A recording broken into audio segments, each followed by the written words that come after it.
दोस्तों, कॉर्पोरेट दुनिया में रेजिग्नेशन लेटर कैसे लिखा जाता है? बड़े अदब से। Dear sir, I am resigning for better opportunities, thank you for your support. ये स्टैंडर्ड फॉर्मेट है, हम सब यही करते हैं ताकि फ्यूचर में ब्रिजेस न जलें। लेकिन इमेजिन कीजिए एक 26 साल के लड़के को, जिसने अभी अभी कॉलेज छोड़ा है। वो अपनी कंपनी के बोर्ड ऑफ डायरेक्टर्स को एक ईमेल लिखता है। उस बोर्ड रूम में कौन बैठा है? मसायोशी सोन, सॉफ्ट बैंक के मालिक, जिन्होंने अलीबाबा बनाया। सिकोया कैपिटल, दुनिया का सबसे बड़ा वीसी। ये वो लोग हैं जो दुनिया की इकोनॉमी कंट्रोल करते हैं। और ये 26 साल का लड़का उन्हें ईमेल में थैंक यू नहीं लिखता। वो लिखता है, I don't think you guys are intellectually capable enough to have any sensible discussion any more. मुझे नहीं लगता कि तुम लोगों में इतनी अकल है कि तुम मुझसे ढंग से बात भी कर सको। ये सिर्फ एक ईमेल नहीं था, ये एक न्यूक्लियर बॉम्ब था, जिसने इंडियन स्टार्टअप इकोसिस्टम की नींव हिला दी थी। ये लड़का वो था जिसने सिकोया कैपिटल के एमडी को ईमेल पर धमकी दी थी, अगर तुमने मुझे परेशान किया तो मैं तुम्हारी पूरी फर्म को बर्बाद कर दूंगा। ये वो लड़का था जिसने अपनी 200 करोड़ की शेयर्स अपने एम्प्लॉयज में बांट दी, सिर्फ ये दिखाने के लिए कि मुझे पैसे का शौक नहीं है। लोग उसे इंडिया का स्टीव जॉब्स कहते थे। वो टी शर्ट पहनकर बोर्ड रूम में जाता था, वो नंगे पैर ऑफिस में घूमता था। लेकिन आज लोग उसे स्टार्टअप की दुनिया का सबसे बड़ा विलन कहते हैं।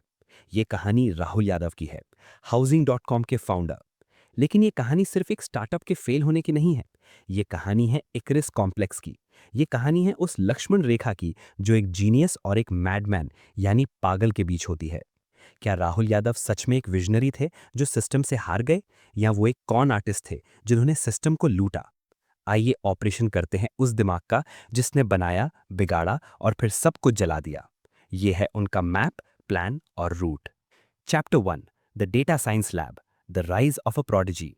ओरिजिन। कहानी शुरू होती है राजस्थान के एक छोटे से शहर अलवर से।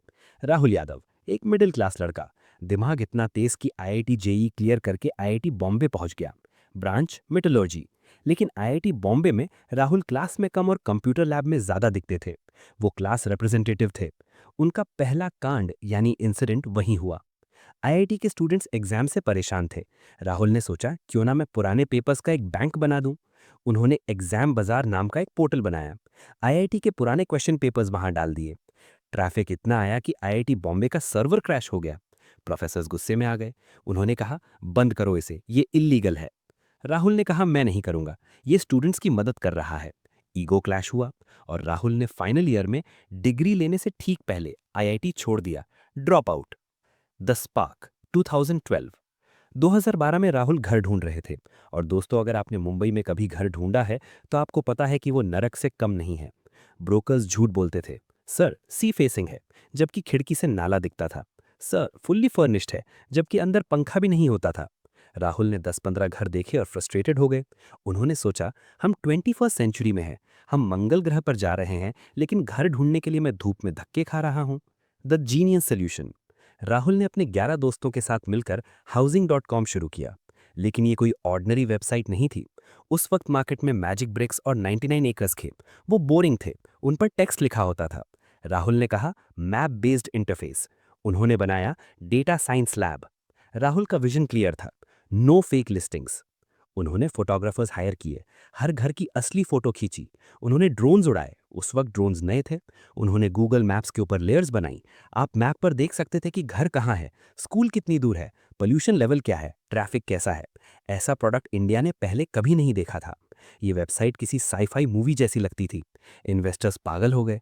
पहले राउंड में जिशान हयात ने पैसा लगाया, फिर नेक्सस वेंचर पार्टनर्स आए और फिर एंट्री हुई सॉफ्ट बैंक की। मसायोशी सोन, सॉफ्ट बैंक के मालिक, जिन्होंने अलीबाबा बनाया, उन्होंने हाउसिंग.com में $90 मिलियन यानी 600 करोड़ रुपए डाले। राहुल सिर्फ 24 साल के थे और उनके बैंक अकाउंट में करोड़ों रुपए थे। हाउसिंग.com इंडिया का सबसे हॉट स्टार्टअप बन चुका था। ऑफिस में पार्टी होती थी, राहुल टी शर्ट और शॉर्ट्स में घूमते थे। सब कुछ परफेक्ट था। लेकिन राहुल के दिमाग में सफलता के साथ साथ घमंड यानी ह्यूब्रिस भी घर कर रहा था। उन्हें लगने लगा था कि वो गॉड हैं। Chapter 2, the $1 billion ego, the war with VCs. The transformation. 2014-2015। Rahul अब सिर्फ सीईओ नहीं थे, वो खुद को एक कल्ट लीडर समझने लगे थे। उनका मानना था, मैं प्रोडक्ट बनाता हूं, मैं जीनियस हूं। ये इन्वेस्टर्स वीसी सिर्फ पैसे की थैली है, इन्हें धंधा नहीं आता। इनका काम है चेक काटना और चुप रहना। The sequoia incident, the email leak. Startup की दुनिया में सिकोया कैपिटल शैलेंद्र सिंह को भगवान माने जाते हैं। एक दिन राहुल को पता चला कि सिकोया हाउसिंग.com के को फाउंडर को पोचिंग यानी चुराने की कोशिश कर रहे हैं ताकि वो अपना नया स्टार्टअप खोल सकें। कोई और सीईओ होता तो डिप्लोमेसी से बात करता, फोन पर बात करता। राहुल यादव ने क्या किया? उन्होंने शैलेंद्र सिंह को एक ईमेल लिखा। और वो ईमेल सिर्फ शैलेंद्र भाई ही, पूरे इंडियन स्टार्टअप इकोसिस्टम यानी सारे वीसी, सारे फाउंडर्स को सीसी कर दिया। उस ईमेल के शब्द यानी वर्ड्स आज भी लेजेंडरी हैं। डूड, अगर तुमने मेरे लोगों को हाथ लगाया तो मैं तुम्हारी पूरी फर्म को बर्बाद कर दूंगा। This marks the beginning of the end of sequoia in India.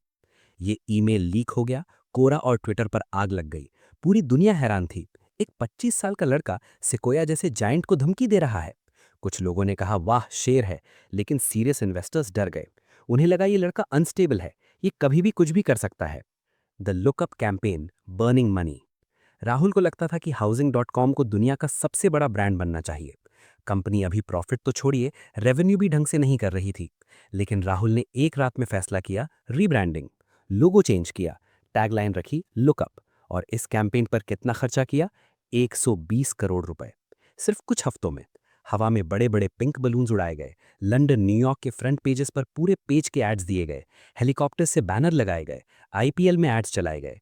जबकि कंपनी का रेवेन्यू क्या था? Almost zero. बोर्ड मीटिंग्स में जब इन्वेस्टर्स पूछते, राहुल 120 करोड़ जला दिए, इससे वापस क्या मिला? तो राहुल ईयरफोन्स लगा लेते। वो इन्वेस्टर्स की बात सुनने से मना कर देते थे।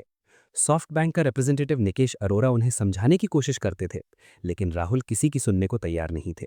उन्हें लगता था वो स्टीव जॉब्स हैं, और स्टीव जॉब्स किसी की नहीं सुनता। लेकिन वो एक बात भूल गए कि स्टीव जॉब्स ने एप्पल बनाई थी, जो प्रॉफिट कमाती थी, और राहुल अभी सिर्फ इन्वेस्टर्स का कैश जला रहे थे। Chapter 3, the public suicide, the resignation and the fall. जुलाई 2015 हाउसिंग.com के अंदर महाभारत चल रही थी। बोर्ड चाहता था कि राहुल सुधर जाएं, राहुल चाहते थे कि बोर्ड उनके रास्ते से हट जाए। टाइम्स ग्रुप के साथ उनका झगड़ा हुआ, मीडिया ने उन्हें नेगेटिव दिखाना शुरू किया। राहुल ने गुस्से में टाइम्स ग्रुप को लीगल नोटिस भेज दिया। बोर्ड ने कहा राहुल शांत हो जाओ। राहुल ने कहा मैं शांत नहीं होऊंगा। और फिर वो दिन आया जिसने हिस्ट्री बना दी। राहुल ने अपना रेजिग्नेशन लेटर भेजा, वही लेटर जिसका जिक्र मैंने शुरू में किया था। I don't think you guys are intellectually capable. उसने अपने ही इन्वेस्टर्स जो उसके बॉस थे को मंद बुद्धि, स्टूपिड बोल दिया। दुनिया में हंगामा मच गया। बोर्ड ने रेजिग्नेशन एक्सेप्ट कर लिया, लेकिन फिर एक बड़ा ड्रामा हुआ। राहुल ने अगले ही दिन माफी मांगी। उन्होंने कहा सॉरी, मैं गुस्से में था। वो वापस सीईओ बन गए, लेकिन ये वापस आना एक स्ट्रैटेजी थी, द रॉबिन हुड मोमेंट। वापस आने के बाद राहुल ने एक और धमाका किया। उन्होंने टाउन हॉल मीटिंग बुलाई और अनाउंस किया, मेरे पास हाउसिंग.com के जितने भी शेयर्स हैं, अप्रॉक्स 200 करोड़ वैल्यू, मैं वो सारे शेयर्स अपने एम्प्लॉयज़ को दान, डोनेट कर रहा हूँ। उन्होंने कहा मुझे पैसा नहीं चाहिए, मैं सिर्फ लोगों के लिए काम करता हूँ, मैं किराए के घर में खुश हूँ। मीडिया ने उन्हें रॉबिनहुड बना दिया। एम्प्लॉयज़ उनकी पूजा करने लगे, राहुल सर जिंदाबाद। लेकिन इन्वेस्टर्स समझ गए कि ये एक ट्रैप है। राहुल पब्लिक सिंपैथी ले रहे थे ताकि बोर्ड उन्हें निकाल ना सके। अगर बोर्ड ने अब उन्हें निकाला तो एम्प्लॉयज़ बगावत कर देंगे। लेकिन बोर्ड अब फेडअप हो चुका था। सॉफ्ट बैंक ने डिसाइड किया इनफ इज इनफ, ये लड़का टॉक्सिक है। एक सुबह राहुल को मीटिंग के लिए ताज होटल बुलाया गया। वहां पुलिस खड़ी थी, सिक्योरिटी गार्ड्स थे। राहुल को बताया गया यू आर फायर्ड। उन्हें अपनी ही बनाई हुई कंपनी से धक्के मारकर निकाल दिया गया। उनका लैपटॉप ले लिया गया, उनका एक्सेस बंद कर दिया गया। हाउसिंग.com का चैप्टर खत्म हुआ। राहुल यादव सड़क पर थे। लोगों ने सोचा कि चलो अब ये सुधर जाएगा, अब ये मैच्योर हो जाएगा, फेलियर से सीखेगा। लेकिन पिक्चर अभी बाकी थी, और जो अगली पिक्चर थी वो थ्रिलर नहीं, क्राइम थ्रिलर थी। Chapter 4, the fraud 2.0, the 4B networks disaster. Housing dot com से निकलने के बाद राहुल 7 साल तक गायब रहे। सबको लगा वो वापस नहीं आएंगे, लेकिन 2022 में वो वापस आए, एक नई कंपनी के साथ, 4B नेटवर्क्स। आइडिया था रियल एस्टेट ब्रोकर्स का एक डिजिटल नेटवर्क बनाना। और हैरानी की बात देखिए, इस बार उन्हें पैसा किसने दिया? संजीव बिखचंदानी ने। संजीव बिखचंदानी वो हैं जिन्होंने जोमैटो बनाया, नौकरी.com बनाया। वो इंडिया के सबसे समझदार इन्वेस्टर माने जाते हैं। संजीव को लगा लड़का जीनियस है, हाउसिंग.com का प्रोडक्ट शानदार था, शायद पुरानी गलतियों से सीख गया होगा।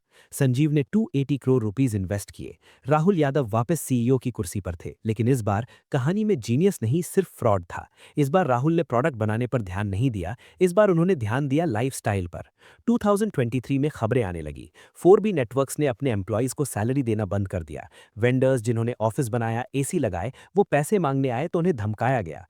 इन्फो एज, संजीव की कंपनी ने ऑडिट करवाया, फॉरेंसिक ऑडिट, और जो रिपोर्ट आई उसने संजीव बिखचंदानी का दिल तोड़ दिया। The audit report, where did the money go. पता चला कि राहुल यादव ने कंपनी के पैसे को अपना पर्सनल पिगी बैंक बना लिया था। मर्सिडीज मेबैक, कंपनी के पैसे से 3 करोड़ की गाड़ी खरीदी गई जो राहुल यूज कर रहे थे। लग्जरी एक्सपेंसेस, कंपनी का पैसा पर्सनल अकाउंट्स में ट्रांसफर किया गया। नो बिजनेस, कंपनी ने एक्चुअल में कोई बड़ा बिजनेस किया ही नहीं था, सिर्फ पैसे जलाए थे। रेंट, राहुल 12 लाख महीने के रेंट वाले घर में रह रहे थे, अलिजेडली कंपनी के पैसे से। राहुल यादव ने 280 करोड़ रुपीस उड़ा दिए। इन्फो एज ने अपनी पूरी इन्वेस्टमेंट को जीरो राइट ऑफ कर दिया, मतलब उन्होंने मान लिया कि ये पैसा अब कभी वापस नहीं आएगा। संजीव बिखचंदानी ने पब्लिकली माफी मांगी इन्वेस्टर्स से कि उन्होंने राहुल पर भरोसा किया। मुंबई पुलिस की ईओडब्ल्यू इकोनॉमिक ऑफेंसेस विंग ने केस दर्ज किया। राहुल यादव के खिलाफ लुकआउट नोटिस जारी हुआ। जो लड़का कभी हीरो था अब वांटेड बन गया। लिंक्डइन पर उनके एम्प्लॉयज भीख मांग रहे थे, राहुल सर प्लीज हमारी 6 महीने की सैलरी दे दो, हमारे घर में खाना नहीं है। और राहुल वो फिर से गायब थे। Conclusion, the tragedy of untamed genius. दोस्तों, राहुल यादव की कहानी हमें बिजनेस और जिंदगी के 3 सबसे खतरनाक लेसन देती है। पहला, talent is cheap, temperament is expensive. दिमाग होना काफी नहीं है, दिमाग को संभालने वाला कैरेक्टर होना जरूरी है। राहुल के पास विजन था, प्रोडक्ट सेंस था, लेकिन स्टेबिलिटी नहीं थी। उन्होंने अपने टैलेंट को ईगो का गुलाम बना दिया। दूसरा, द गॉड कॉम्प्लेक्स किल्स। जब आपको लगने लगे कि आप इन्वेस्टर्स, मार्केट और कानून से बड़े हैं, तभी आपका पतन, फॉल शुरू होता है। स्टीव जॉब्स भी एरोगेंट थे, लेकिन उन्होंने रिजल्ट्स दिए। राहुल ने सिर्फ ड्रामा दिया। याद रखिए, इन्वेस्ट करने वाला आपसे सवाल पूछेगा और आपको जवाब देना पड़ेगा। तीसरा और सबसे important, trust is the currency. आप एक बार फेल हो सकते हैं। हाउसिंग.com, लोग आपको पैसा देंगे, संजीव ने दिया, लेकिन अगर आप धोखा देते हैं, 4B नेटवर्क्स, तो आपका करियर खत्म हो जाता है। संजीव बिखचंदानी जैसे मेंटर का भरोसा तोड़ना राहुल की सबसे बड़ी गलती थी। आज राहुल यादव का नाम स्टार्टअप दुनिया में एक गाली बन गया है, एक ऐसा जीनियस जिसने अपना महल हाउसिंग खुद बनाया और फिर खुद ही माचिस जलाकर उसमें आग लगा दी। ये हमें याद दिलाता है कि आग से खेलने वाला आखिर में खुद भी जलता है। जय हिंद।